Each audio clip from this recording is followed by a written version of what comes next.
ભવિષ્ય પુરાણની કથાને આગળ વધારીએ. ભાગ 40. તે સર્વજ્ઞ બ્રહ્મ પ્રકૃતિના પાંચે મુખોમાં પ્રવિષ્ટ થઈ ગયા. તે બ્રહ્મ પુરુષત્વને પ્રાપ્ત કરી સ્વયંભૂ નામે પ્રસિદ્ધ થયા અને અવ્યક્ત પ્રકૃતિથી ઉત્પન્ન થવાના કારણે તે અવ્યક્ત જન્મા કહેવાયા. તેમના નિમિત્તે વરદા લોકરૂપિણી અષ્ટાદશ ભુજાઓથી યુક્ત દેવી મહાલક્ષ્મી ઉત્પન્ન થયા. તેઓ સંસારની રક્ષા કરવા લાગ્યા. તેમના અદ્ભુત રૂપને જોઈને સ્વયંભૂ આશ્ચર્યચકિત થઈ ગયા. અનેક રૂપોમાં પ્રવેશ કરીને પણ સ્વયંભૂ તેમના અંતને પ્રાપ્ત ન કરી શક્યા. બૃહત અને અનેક રૂપમાં હોવાના કારણે તેઓ બ્રહ્મા નામે પ્રસિદ્ધ થયા. થાકીને ભગવાન બ્રહ્મા સત્યલોકમાં ચાલી આવ્યા. તેમણે મુખથી આવિર્ભૂત વેદો દ્વારા શંકરની દીર્ઘકાળ સ્તુતિ કરી. તેમના અંગમાંથી નદ ઉત્પન્ન થયા. ફરીથી જળમય સમુદ્ર થઈ જતા ત્યાં સ્વયં પ્રભુએ શયન કર્યું. અવ્યક્ત સ્વયંભુએ સહસ્ત્રયુગ સુધી નિવાસ કરીને સત્યલોકમાં આવીને ફરી સૃષ્ટિનો આરંભ કરી દીધો. ગણરૂપી અનંત સૃષ્ટિઓ અલગ અલગ ઉત્પન્ન થઈ ગઈ. તેનાથી મહાલક્ષ્મીમય વ્યક્ત જગત થયું. મહાસનાતની મહાલક્ષ્મી દેવી સૃષ્ટિના અનેકત્વને જોઈને આશ્ચર્યચકિત થઈ ગયા અને સર્વેશ્વર ભગવાનની પાસે આવી તથા અવ્યક્ત મંગલમય વિષ્ણુને નમસ્કાર કરીને કહેવા લાગ્યા, ભગવાન, તમે નિત્ય અને શુદ્ધાત્મા છો. સંસારમાં પ્રાણીઓ બહુ થઈ ગયા છે. હું એમની ગણના કઈ રીતે કરી શકું? મહાલક્ષ્મીના વચન સાંભળીને તે બ્રહ્મ બે રૂપોમાં વિભક્ત થઈ ગયા. પૂર્વાર્ધથી લાલ વર્ણના અને પરાર્ધથી ગોર વર્ણના. એ બંને રૂપ ચતુર્ભુજ થયા. સંપૂર્ણ સૃષ્ટિગણોના સ્વામી લાલ વર્ણના ગણેશ થયા. તે જ ઈશ્વર કહેવાય છે. પરાર્ધથી ઉત્પન્ન ગોર વર્ણ જે ચતુર્ભુજ છે તેનું ધ્યાન યોગીજનો કરે છે તે નિરંજન છે. એકવાર પાર્વતી વલ્લભ ભગવાન શિવે 1000 વર્ષ સુધી પ્રયત્નપૂર્વક ગણેશની પૂજા કરી. ત્યારે ભગવાન ગણેશે પ્રસન્ન થઈને પાર્વતી સહિત શિવને વરદાન માગવા કહ્યું. તેથી ભગવાન શંકરે તેમની ભક્તિપૂર્વક આ પ્રમાણે સ્તુતિ કરી. નમો વિષ્ણુ રૂપાય ગણેશાય પરાત્મને ચતુર્ભુજાય રક્તા યજ્ઞપૂર્ણ કરાય ચ વિઘ્નહર્તે જગદત્રે સર્વાનંદ પ્રદાયિને સિદ્ધિના પતયે તુભ્યમ નિધિનામ પતયે નમ પ્રસન્નો ભવ દેવેશ પુત્રો ભવ મમ પ્રિય.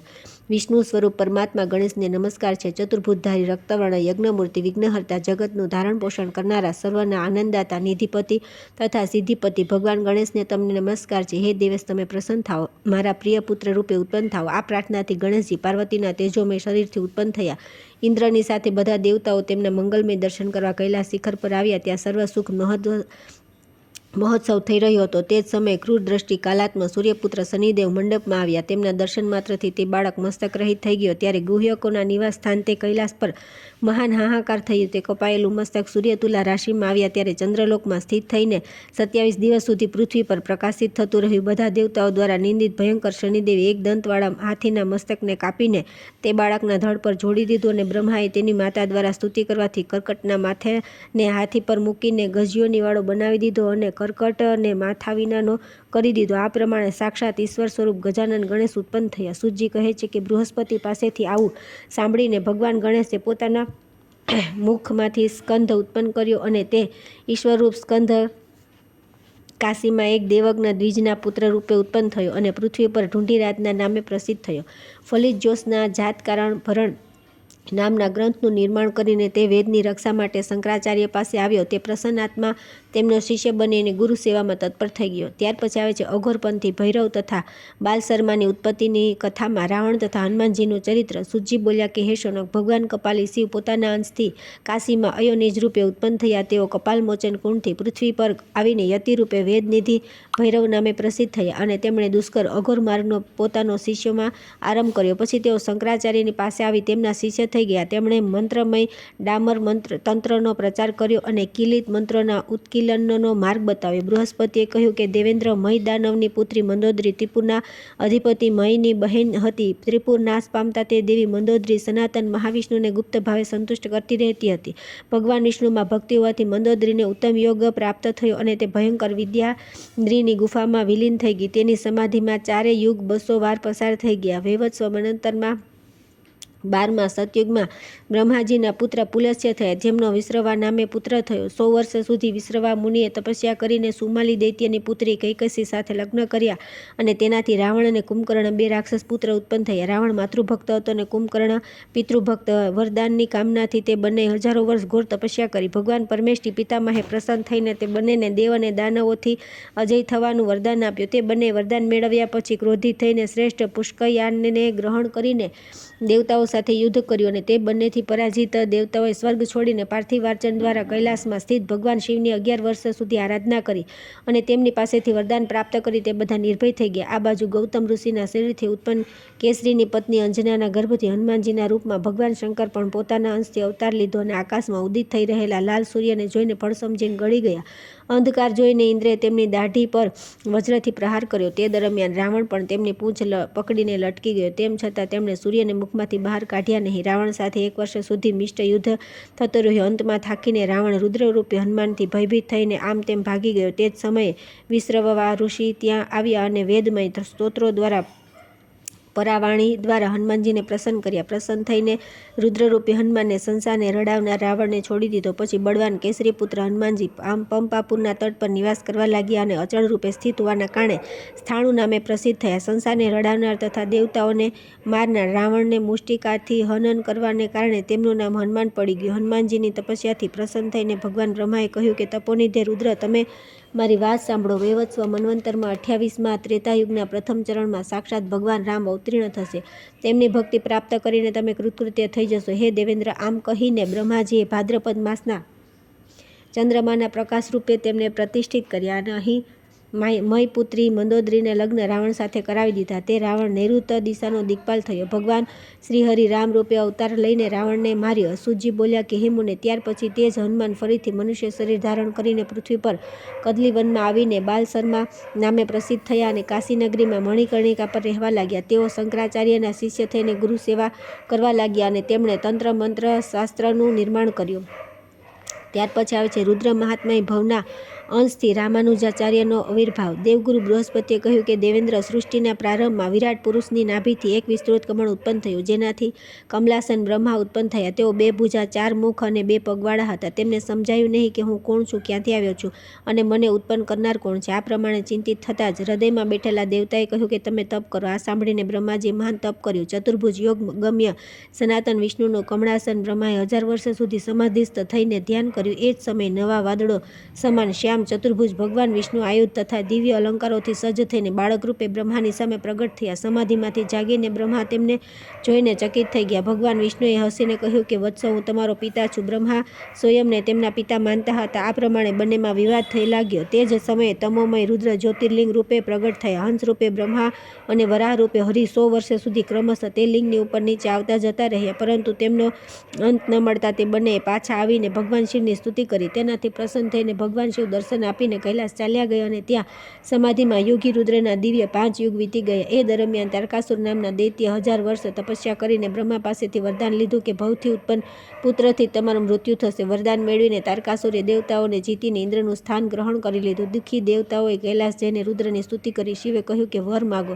તે લોકોએ મસ્તક નમાવી પ્રણામપૂર્વક કહ્યું કે ભગવાન બ્રહ્માએ તારકાસુરને વરદાન આપ્યું છે કે શિવથી ઉત્પન્ન પુત્ર તમને મારશે. તેથી હે ભગવાન, તમે અમારા લોકોની રક્ષા કરો અને લગ્ન કરો. સ્વયંભૂ મન્વંતરમાં દક્ષ પ્રજાપતિની કન્યાઓ 60 થઈ. તેમનામાં એક કન્યાનું નામ સતી હતું. તેણે 1 વર્ષ સુધી તમારી પાર્થિવ પૂજા કરી. ત્યારે તે સતીને તમે વરદાન આપ્યું અને તે તમારી પત્ની થઈ. તેના પિતા દક્ષે તમારું અપમાન કર્યું અને દક્ષથી ઉત્પન્ન શરીરને સતી યજ્ઞમાં સમર્પિત કરી દીધું. તે સતીનું દિવ્ય તેજ હિમાલયમાં પ્રવિષ્ટ થયું. હવે તે પોતાનું શરીર છોડીને હિમાલય તથા વેનાની પુત્રી પાર્વતી રૂપે ઉત્પન્ન થઈ છે. તે ગૌરી ઉત્પન્ન થતાં જ 9 વર્ષની થઈ ગઈ. તમારી પ્રાપ્તિ માટે તેમણે 100 વર્ષ સુધી જળમાં રહીને, 100 વર્ષ પંચાગ્નિનું સેવન કરીને, 100 વર્ષ સુધી માત્ર વાયુ પીને અને 100 વર્ષ સુધી શ્વાસ લીધા વિના આકાશમંડળ તથા ચંદ્રમંડળ વગેરેમાં રહીને તપસ્યા પણ કરી છે. તેથી હે ભગવાન, હવે તમે પાર્વતી સાથે લગ્ન કરો. શિવજીએ કહ્યું કે દેવતાઓ, તમારી વાત અનુચિત લાગે છે, કેમ કે મારાથી મોટા જ્યોતિષી ઉપેન્દ્ર 10 રુદ્રે હજી લગ્ન કર્યા નથી. હું તે બધાથી નાનો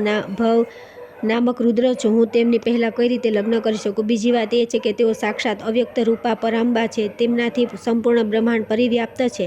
યોગીશ્વર, હું માતૃરૂપા ભગવતીનું વર્ણન કઈ રીતે કરી શકું? તેથી તમારા લોકોના કલ્યાણ માટે હું મારી શક્તિ તમને આપું છું. તે તમારી કામના પૂર્ણ કરશે. ત્યાર પછી ભગવાન શંકર અગ્નિને પોતાની શક્તિ સમર્પિત કરી અને સ્વયં પુનઃ સમાધિમાં બેસી ગઈ. અગ્નિની સાથે ઇન્દ્ર વગેરે દેવતાઓએ સત્યલોકમાં જઈને બ્રહ્માજીને બધી વાત કરી.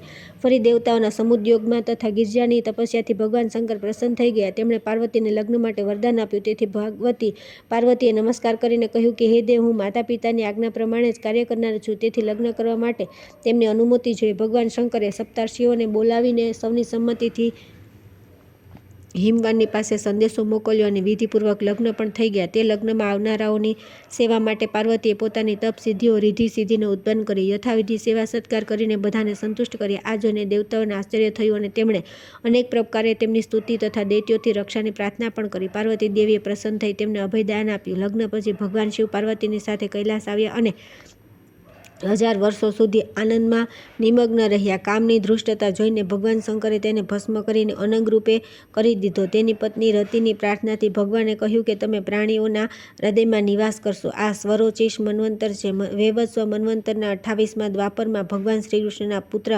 પ્રદ્યુમ્નને તમે પ્રતિરૂપે પ્રાપ્ત કરશો. આમ કહીને ભગવાન શંકરે અંતર્ધ્યાન થઈ ગયા. ત્યાર પછી કુમાર સ્વામી સ્કંદની ઉત્પત્તિ થઈ, જેમણે તારકાસુરનો વધ કરીને દેવતાઓને શાંત તેમજ પ્રસન્ન કર્યા તથા સંપૂર્ણ સંસારની સાથે સ્વર્ગને સુસ્થિર કર્યો. સૂતજીએ કહ્યું કે હે મુને, દેવગુરુ બૃહસ્પતિથી આ સાંભળીને ભગવાન ભવે પોતાના મુખથી પોતાના ઉત્તમ અંશને ઉત્પન્ન કરીને ગોદાવરીના કિનારે આચાર્ય શર્માના પુત્ર રૂપે જન્મ ગ્રહણ કર્યો. તેઓ આચાર્ય રામાનુજના નામથી વિખ્યાત થયા અને રામ શર્માના અનુજ થયા. ત્યાર પછી આવે છે વસુદેવતાના અંશથી કુબેર વગેરેની ઉત્પત્તિ, રામાયણની સંક્ષિપ્ત કથા તેમજ ત્રિલોચન ભક્તનું વૃત્તાંત. સૂતજી બોલ્યા કે ભૃગુશ્રેષ્ઠ સોનક, બૃહસ્પતિએ દેવરાજ ઇન્દ્રને વસુદેવતાઓનું જે મહાત્મ્ય કહ્યું હતું તે હું કહું છું, તે તમે સાંભળો.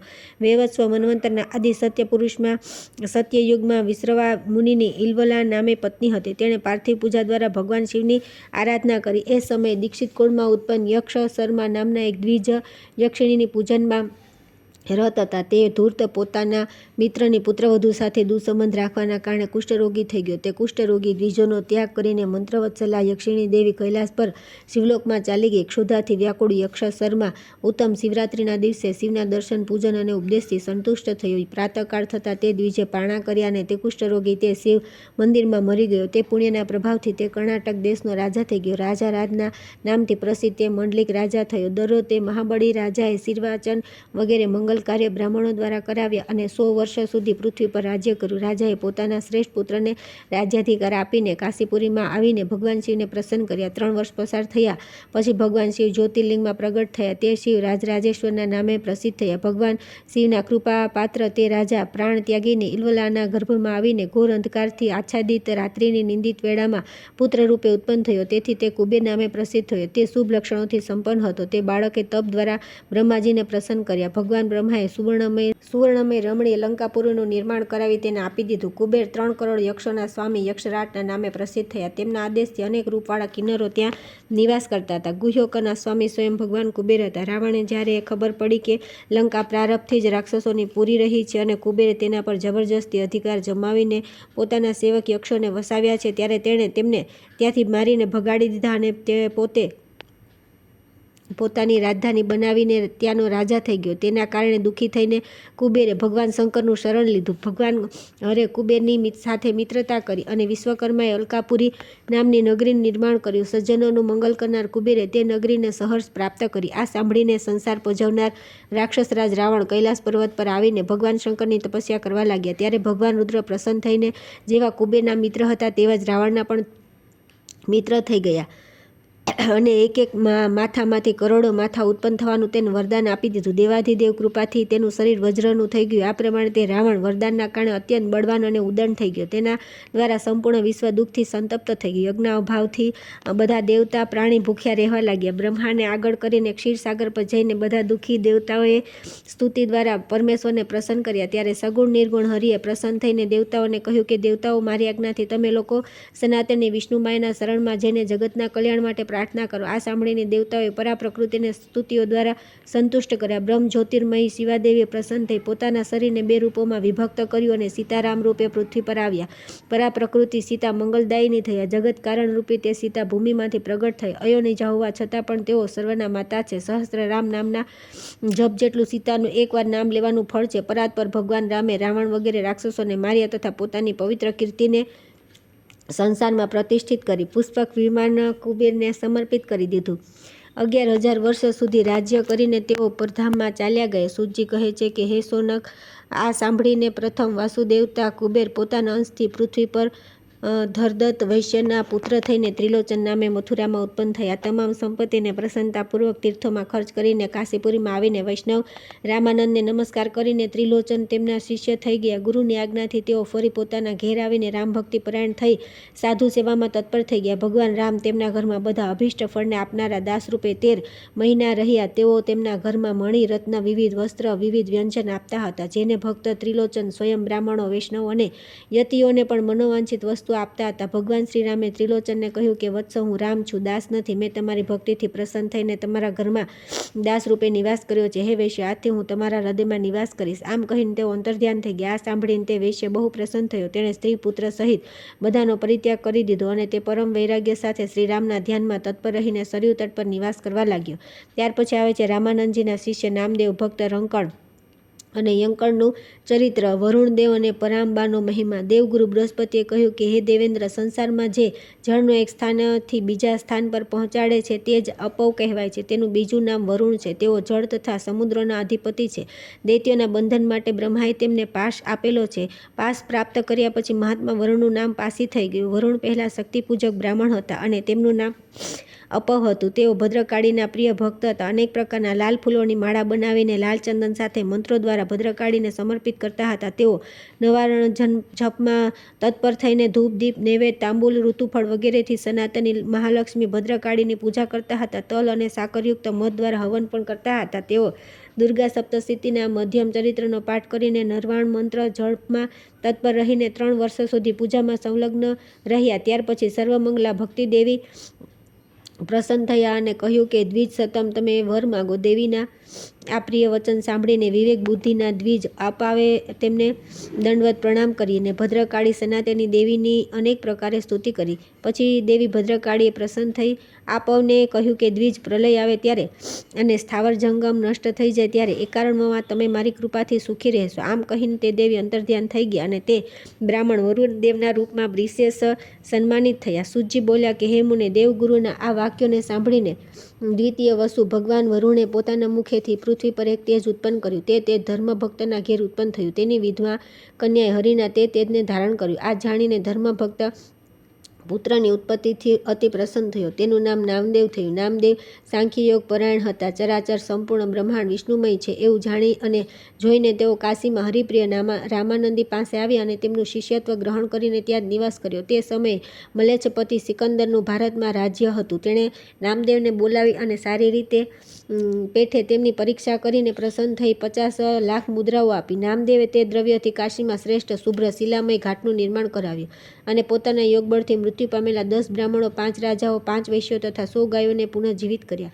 દેવગુરુ બૃહસ્પતિએ કહ્યું કે હે દેવેન્દ્ર, પૂર્વકાળમાં વિશ્વાનર નામનો એક બ્રાહ્મણ હતો. તેને સંતાન ન હતું. પુત્રની પ્રાપ્તિ માટે તેણે આરાધના દ્વારા બ્રહ્માજીને પ્રસન્ન કર્યા. 1 વર્ષમાં જ ભગવાન પરમેષ્ઠી પિતામહે સંતુષ્ટ થઈને વરદાન માંગવા કહ્યું. આથી તેણે કહ્યું કે ભગવાન, તમને નમસ્કાર છે. પ્રકૃતિથી પણ જે પર છે તે મારા પુત્ર થાય. આ સાંભળીને આશ્ચર્ય સાથે બ્રહ્માએ તે બ્રાહ્મણને કહ્યું કે હે બ્રાહ્મણ, તે તો નિત્ય સનાતન પુરુષ છે.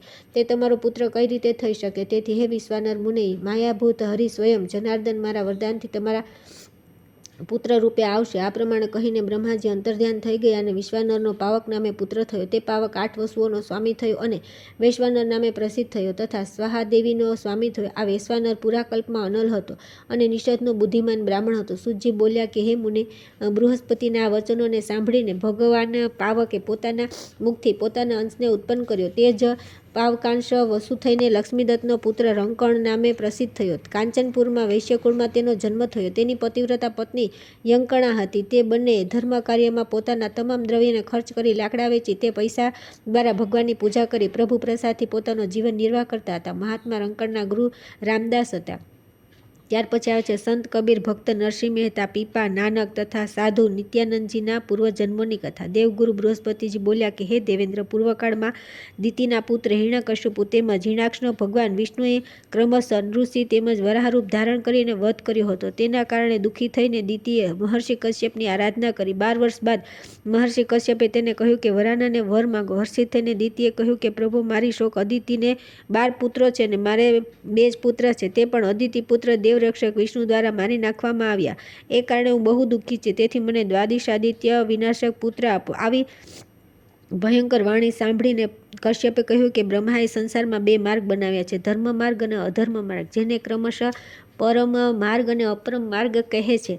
ધર્મનો પક્ષ લેનાર મનુષ્યને બ્રહ્માના પ્રિય છે અને અધર્મનો પક્ષ લેનાર તે બુદ્ધિમાનના શત્રુ છે. તેથી અધર્મનો પક્ષ લેવાના કારણે જ તમારા પુત્રનું મૃત્યુ થયું છે. તેથી ધર્મપ્રિય તમે તમારા વિચારને શુદ્ધ કરો, તમને મહાબળશાળી ચિરંજીવી બુદ્ધિમાન પુત્ર થશે. આ સાંભળીને દિતિદેવી કશ્યપ દ્વારા ઉત્તમ ગર્ભ ધારણ કરી વ્રત આચારપૂર્વક જીવનયાપન કરવા લાગી. તેણે ગર્ભધારણ કરવાના કારણે ભયભીત દેવરાજ ઇન્દ્ર દેવગુરુની આજ્ઞાથી દિતિની સેવામાં લાગી ગયા. ગર્ભના 7 માસ વીતી ગયા પછી ઇન્દ્રની માયાથી મોહિત તે દિતિદેવી પોતાના ઘરમાં અપવિત્ર અવસ્થામાં સૂઈ ગયા. તે સમયે અંગૂઠા જેવડું રૂપ બનાવીને વજ્રની સાથે ભગવાન ઇન્દ્રે દિતિના ઉદરમાં પ્રવિષ્ટ થઈને તે ગર્ભના પ્રથમ 7 અને પછી એક-એકના 7 ટુકડા કરી નાખ્યા. મહેન્દ્રે ગર્ભના 49 ટુકડાઓની સાથે ગર્ભથી બહાર આવીને દિતિને પ્રણામ કર્યા. દિતિએ પ્રસન્ન થઈને મહેન્દ્રને તે દેવતાઓને આપી દીધા. આ પ્રમાણે તે 49 મરુત ગણો ઇન્દ્રના સેવક થઈ ગયા. તે મરુત પૂર્વ ભવમાં લોક વિશ્રુત અનિલ નામક વેદજ્ઞ બ્રાહ્મણ થયા. તે વિપ્રે સ્તુતિઓ દ્વારા પાવકને સંતુષ્ટ કર્યા. તે પોતાના મસ્તકને કાપી કાપીને અગ્નિમાં હોમતા હતા અને પુનઃ તેનું માથું ઉત્પન્ન થઈ જતું હતું. આ પ્રમાણે આરાધના કર્યા પછી ધનંજય દેવ પ્રસન્ન થયા અને બોલ્યા કે તમે 49 મરુદગણના રૂપમાં થઈ જશો, ત્યારે હું તમારો મિત્ર થઈને તમારી કામનાઓ પૂર્ણ કરીશ. જેમ ભગવાન કુબેર 26 વરુણ દેવોના પ્રિય છે, તેમ 49 રૂપધારી તમારો હું મિત્ર થઈ જઈશ. આ પ્રમાણે દિતિના ઉદરમાં પાવકના પ્રિય મિત્રના રૂપમાં વાયુ નામે ઉત્પન્ન થયા. સૂજીએ કહ્યું કે હે મુને, દેવગુરુ બૃહસ્પતિથી આટલી કથા સાંભળ્યા પછી તે જ વાયુ વૈશ્ય જાતિના ધન્યપાલના ઘરમાં મૂલ ગંડગાતામાં ઉત્પન્ન થયા. પિતા અને માતાએ તેને કાશીના વિંધ્યવનમાં છોડી દીધું. ત્યાં એક નિસંતાન અલિક નામનો વણકર આવ્યો અને તે બાળકને લઈને પોતાના ઘરે આવી ગયો. તે સુંદર મુખવાળો બાળક કબીર નામે પ્રસિદ્ધ થયો. ગાયના દૂધનું પાન કરનારા તે બાળકે 7 વર્ષની અવસ્થામાં રામાનંદને ગુરુ માન્યા અને તે ભગવાન શ્રી રામના ધ્યાનમાં પરાયણ થઈ ગયો. તે પોતાના હાથે ભોજન બનાવીને ભગવાન વિષ્ણુને અર્પણ કરતો. તેનું પ્રિય કરવા માટે ભગવાન સાક્ષાત તેની ઈચ્છાઓ પૂરી કરવા લાગ્યા. દેવગુરુ બૃહસ્પતિ બોલ્યા કે હે દેવેન્દ્ર, પ્રાચીન કાળમાં ઉત્તાનપાદ નામે ક્ષત્રિય રાજા હતા. તેમના પુત્ર ધ્રુવ નામે પ્રસિદ્ધ થયો. માતા પિતાથી દુભાયેલ તે 5 વર્ષના બાળક ધ્રુવે દેવર્ષિ નારદજીના ઉપદેશથી ગોવર્ધન પર્વત પર આવીને દ્રઢ વ્રત ધારણ કરીને 6 માસ ભગવાનનું ધ્યાન કર્યું. ભગવાન વિષ્ણુએ પ્રસન્ન થઈ આકાશમંડળમાં તેને નભોમય સ્થાન આપ્યું. આ ધ્રુવ પૂર્વ ભાગમાં માધવ નામે એક બ્રાહ્મણ હતો. 60 વર્ષ સુધી તેણે પ્રાતઃકાળે તીર્થોમાં સ્નાન કર્યું. તીર્થ સેવનના પુણ્ય પ્રતાપે તે ભગવાન માધવનો પ્રિય પાત્ર બની ગયો. તે માધવ ભગવાનની ભક્તિ તેમજ તપસ્યાના ફળથી બીજા જન્મમાં સુનીતિના ગર્ભથી ધ્રુવ રૂપે ઉત્પન્ન થયો. 36 વર્ષ સુધી રાજ્ય કરીને ધ્રુવ નભોમંડળમાં સ્થિત થઈ ગયો. સૂતજી કહ્યું કે હે મુને, બૃહસ્પતિની વાત સાંભળીને 5મો વસુ તે ધ્રુવ પોતાના અંશથી ગુજરાત પ્રદેશમાં ભક્ત નરસિંહ મહેતા નામે ઉત્પન્ન થયો. ભગવાન શંકરના અનુગ્રહથી તેમણે વૃંદાવનમાં ભગવાનની દિવ્ય રાસલીલાઓના દર્શન કર્યા. તેમને તેમના પુત્ર પુત્રીના લગ્ન સમયે ભક્તવત્સલ ભગવાન કૃષ્ણ યાદવોની સાથે આવ્યા અને ભક્તની ઈચ્છાઓ પૂરી કરી. પરમ વૈષ્ણવરાજ ભક્તરાજ નરસિંહ કાશીપુરીમાં આવીને રામાનંદના શિષ્ય થઈ ગયા. બૃહસ્પતિજી બોલ્યા કે હે દેવેન્દ્ર, કોઈ સમય ગંગાના તટ પર પતિવ્રતા અનસૂયાની સાથે ભગવાન અત્રે આવીને ધ્યાનમાં સમાધિસ્થ થઈ ગયા. ત્યાં બ્રહ્મા, વિષ્ણુ અને મહેશે આવીને કહ્યું કે વર માંગો. અત્રિ મુનિ પરમાત્માના ધ્યાનમાં લીન હતા, તેથી કંઈ પણ બોલ્યા નહીં. તે ત્રણેય તેમના ભાવને સમજીને તેમની પત્ની અનસૂયા દેવી પાસે ગયા. પતિવ્રતાએ દેવના અન્યથા ભાવને સમજીને પુત્રરૂપ થવાનો શાપ આપી દીધો. તેના પરિણામે અત્રિના પુત્રના રૂપમાં બ્રહ્માચંદ્ર, શંકર, દુર્વાસા અને વિષ્ણુ દત્તાત્રેયના રૂપમાં બાળક થઈ ગયા. બાદમાં તેઓ ક્રમશઃ અર્થાત ચંદ્રમાં સોમ નામક 6ઠા વસુઓ, રુદ્રાંશ દુર્વાસા, 7મા પ્રત્યુષ નામક વસુ અને વિષ્ણુ અંશ દત્તાત્રેય પ્રભાસ નામક 8મા વસુ થયા. સૂજીએ કહ્યું કે હે મુને, બૃહસ્પતિની આ વાત સાંભળીને તે ત્રણેય વસુ કલીની શુદ્ધિ માટે પોતાના અંશથી પૃથ્વી પર અવતર્યા. 6ઠા વસુ અર્થાત ભગવાન અત્રિપુત્ર સોમ દક્ષિણમાં વૈશ્યવંશમાં રાજા સુદેવના ઘરે પીપા નામક પુત્ર થયા. જેમ રાજાએ તે નગરમાં રાજ્ય કર્યું હતું તે જ પ્રમાણે આમણે પણ રાજ્ય કર્યું અને તેઓ રામાનંદ શિષ્ય થઈને દ્વારિકા આવ્યા. ભગવાન કૃષ્ણ દ્વારા પ્રેત તત્વ વિનાશીની સ્વર્ણમય હરિદાની મુદ્રાને પ્રાપ્ત કરી અને તે મુદ્રા તેમણે વૈષ્ણવોને આપી દીધી. અત્રિપુત્ર રુદ્રના અંશથી 7મા વસુ અર્થાત પ્રત્યુષ પંચાલ દેશમાં વૈશ્યકુળમાં માર્ગપાલકના પુત્ર થઈને નાનક નામે પ્રસિદ્ધ થયા. રામાનંદ પાસે આવીને નાનક તેમના શિષ્ય થઈ ગયા. તેમણે મલેચ્છોનો વશમાં કરી સૂક્ષ્મ માર્ગ પ્રશસ્ત કર્યો. 8મા વસુ પ્રભાસ શાંતિપુરમાં બ્રાહ્મણ કુળમાં ઉત્પન્ન થયા. તેઓ શુક્લદત્તના પુત્ર નિત્યાનંદના નામે પ્રસિદ્ધ થયા. હે સોનક, આ પ્રમાણે મેં તમને વસુદેવતાઓનું મહાત્મય કહ્યું. ત્યાર પછી આવે છે અશ્વિની કુમારોના અંશથી સદન અને રૈદાસની ઉત્પત્તિ કથા. સૂર્યે કહ્યું કે હે મુનિ, દેવગુરુ બૃહસ્પતિએ પ્રયાગમાં આવેલા મહેન્દ્ર વગેરે દેવતાઓને દ્વાદશ આદિત્ય, રુદ્રો તથા 8 વસુ દેવતાઓનું મહાત્મ્ય કહ્યું અને પછી તેઓ અશ્વિની કુમારો સામે જોઈને તેમની ગાથાનું આ પ્રમાણે વર્ણન કરવા લાગ્યા.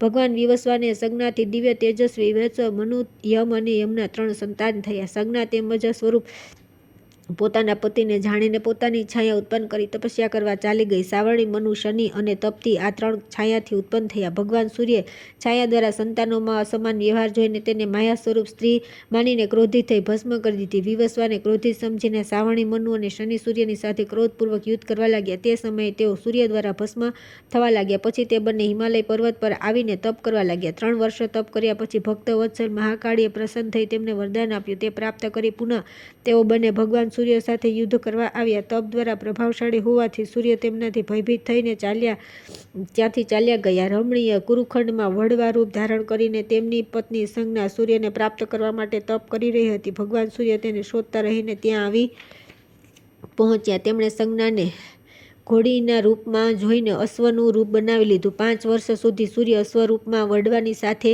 રહ્યા. ત્યારબાદ વડવાથી પરાક્રમી તેમજ દિવ્ય રૂપવાળા 2 પુત્ર ઉત્પન્ન થયા. તેઓ પિતાના દુઃખને જોઈ સૂર્યમંડળમાં સ્થિત થઈ ગયા. વડવા પુત્ર અશ્વિની કુમાર સાવણી અને શનિને જીતીને તેમને બાંધીને પિતાની પાસે લઈ આવ્યા. ભગવાન સૂર્ય શત્રુને બાંધીને લઈ આવેલા જોઈને તેમને લોખંડની દંડથી માર્યા, જેથી તેઓ પંગુ થઈ ગયા. ભગવાન સૂર્ય પ્રસન્નતાપૂર્વક વડવા પુત્ર અશ્વિની કુમારોને કહ્યું કે જે પ્રમાણે જીવ અને ઈશ તથા નર અને નારાયણ 2 નામ હોવા છતાં પણ એક જ છે અને પરસ્પર મિત્ર છે, તે જ પ્રમાણે એક જ નામ નાસત્યથી તમે પ્રસિદ્ધ થશો. સોમની શક્તિ ઈડા દેવી તમારી જ્યેષ્ઠ પત્ની થશે અને સૂર્યની શક્તિ પિંગલા લઘુપત્ની થશે. તમારા બંનેમાંથી એક ઈડાપતિ થશે અને બીજો પિંગલાપતિ થશે. મનુષ્યની રાશિથી 12મા સ્થાન પર જો શનિની ક્રૂર દ્રષ્ટિ પડતી હોય તો તેની શાંતિના માટે ઈડાપતિની આરાધના લાભદાયી થશે અને રાશિથી બીજા સ્થાન પર સ્થિત સાવરણી ભરમકારક થશે. એના માટે પિંગલાપતિની આરાધના શાંતિપ્રદ થશે. જન્મ રાશિમાં સ્થિત દેવી તપંતી તાપકારિણી થશે, ત્યારે ઈડા તથા પિંગલા શાંતિપ્રદ થશે. આ વાતને સાંભળીને અશ્વિનીકુમાર દેવોને વેદ્ય થઈ ગયા.